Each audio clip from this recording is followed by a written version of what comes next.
Okay, let's talk basketball for a moment. Now, I'm of the opinion that the NBA died in 1989, and I think that Lou and Jordan were given all the titles by the refs, the same as the Diet Jordans later, and they all did steroids. Remember, it's not genetics; it's steroids in pro sports. Never forget that. And the same as Mahomes in the NFL and whoever the Seattle QB was given titles by the media.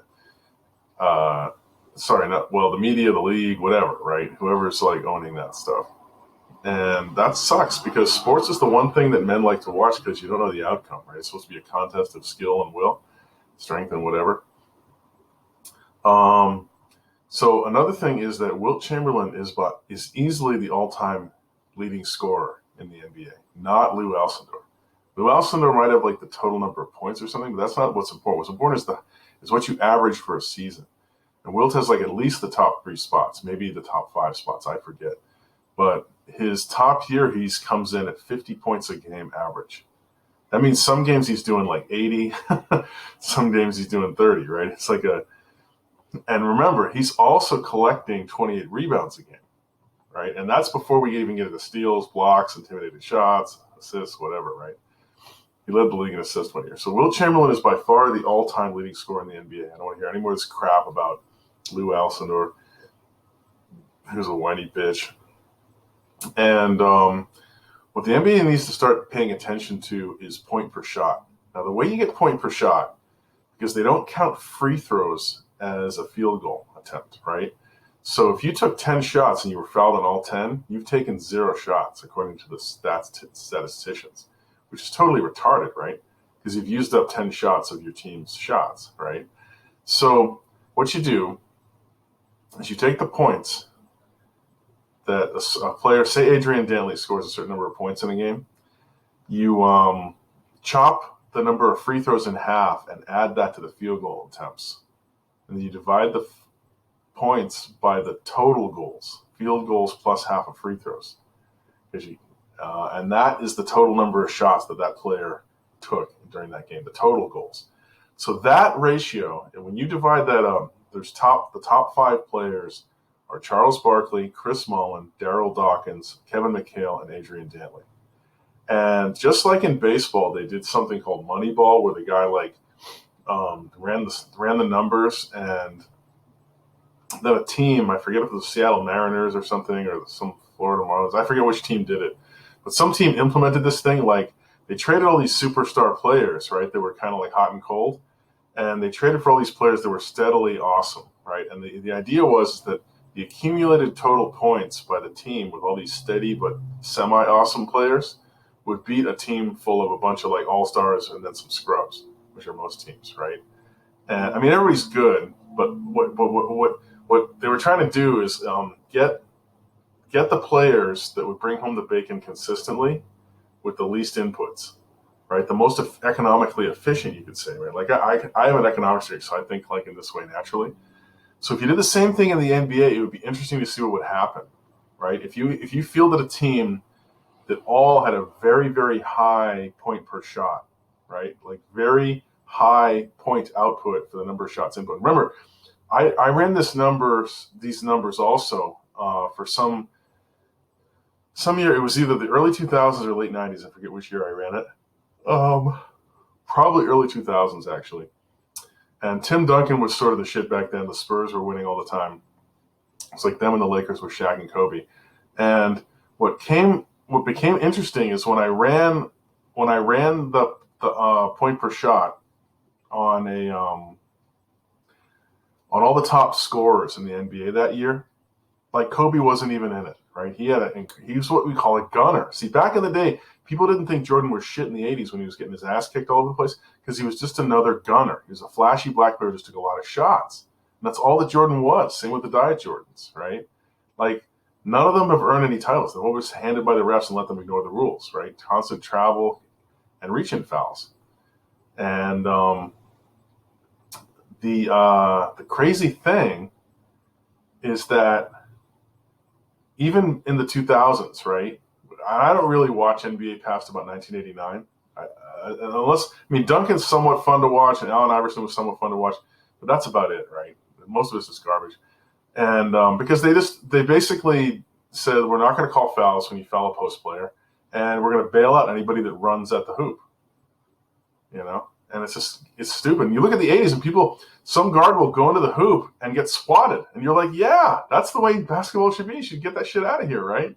Now, if you clothesline the guy, yeah, it's still a foul or whatever, right? But if you go in and they swat the player gets swallowed up, then that's not a foul. Whereas in the 90s on, that was bailout call versus bailout call. And they started that shit with Jordan, right? The league saw the fans like that little guy scoring, and they started that bullshit with Jordan. And it's like, to a certain extent, even Adrian Dantley took advantage of that, because he'd run into there and he'd slam his body up against the defender and throw his arms wildly, and the ball would go flying in some direction, and then the ref would whistle it, right, because there's contact. But it's like, look, if the offensive player rams into the defender, that's not a foul on the defender. If anything, it's an offensive foul. But you see, you don't want to get into the Derek Fisher Lakers, 2000s BS either, where like you get these fake charges. Same thing with Dennis Rodman on the Bulls is doing that a lot, right?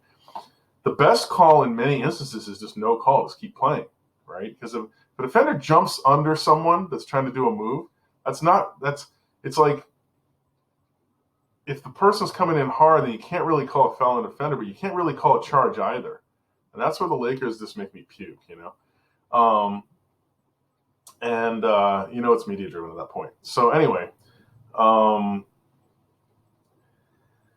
so check out these players.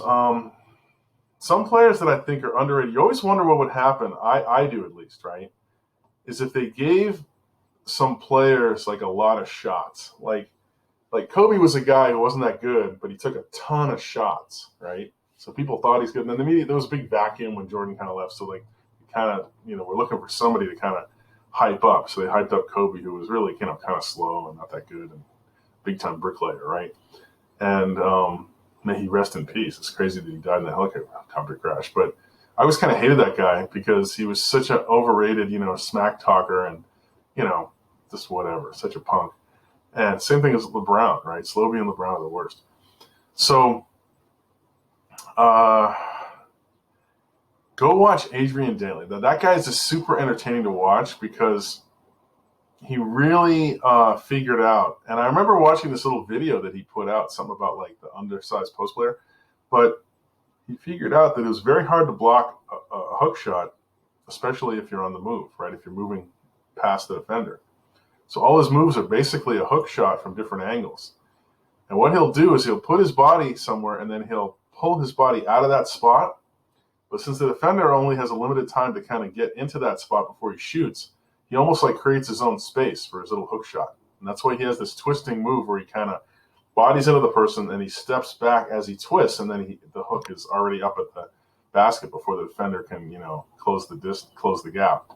Or he'll run past the defender left to right and then hook it quickly before the defender can reach out and do any kind of blocking.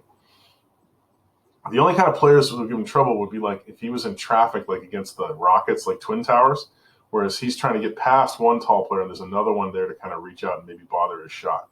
But I mean, he otherwise he just pretty much destroyed most players. And it was like amazing to me that the coach didn't give this guy like, a crazy amount of shots, like 40 shots a game, because he's like fouling other players out. Because he gives the other team tons of foul trouble, right? Because the other team's best players trying to defend him start to get into foul trouble. They have to sit down with 6 fouls, right? So that just gets better and better as the game goes on, right? You foul out like Lou or you foul out Shaq, and that's it, right? The other team's dead. That's like their whole deal, because then your center can start to go to town if their backup is no good. And I'm always amazed also that I actually just out of nowhere, right? I know it's kind of out there, but I think we should get rid of the 3-point line. I think it's useless. I think basketball today is just media hyped garbage and it's unwatchable cringe, just like Hollywood, TV. It's so man-hating, so white man-hating. It's just terrible. So Ralph Sampson, I think, is a guy that could have been given a lot. I wish the Celtics had grabbed him when he was up for grabs when the Houston didn't want him for some retarded reason. They should have grabbed him and like got him a great personal trainer to keep him, on the up and up, keep him away from drugs, get him a shrink if you need to, and then give that guy like 30, 40 shots a game instead of him dunking all over everybody. The fans would have loved it. Because just like Kevin Garnett, the fans love it when there's like a tall guy who's like 7 feet tall, but he's also can run.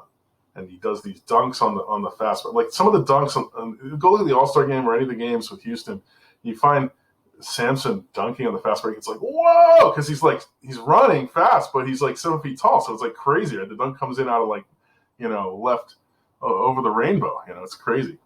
And then, if he had learned what, a little bit of what McHale or Dantley did, woo, baby, we would have been sick. And I always like to watch Charles Barkley, but like, I don't think he ever played with anybody that knew how to feed him. Like if they had somebody like John Stockton or Bird or Magic or something to give Barkley the ball, like where he needed it. Wow. I mean, that guy, he was already pretty much all world, right? He played on like every team he played on was like pretty much going to the finals. And, I don't think he still gets the respect he deserves. The guy's crazy. He's like 6'6", 6'7", and he's like got the reach of like a 7-footer, and he can run and he was strong. And then I like Karl Malone too. Pretty much the best body anybody's ever seen. So anyway, that's my little NBA rant. Just like, Star Wars and Star Trek and Doctor Who, you guys need to go back to what we had in the 70s and 80s. You really do. And then people will start to watch. Because right now, it's just cringe garbage.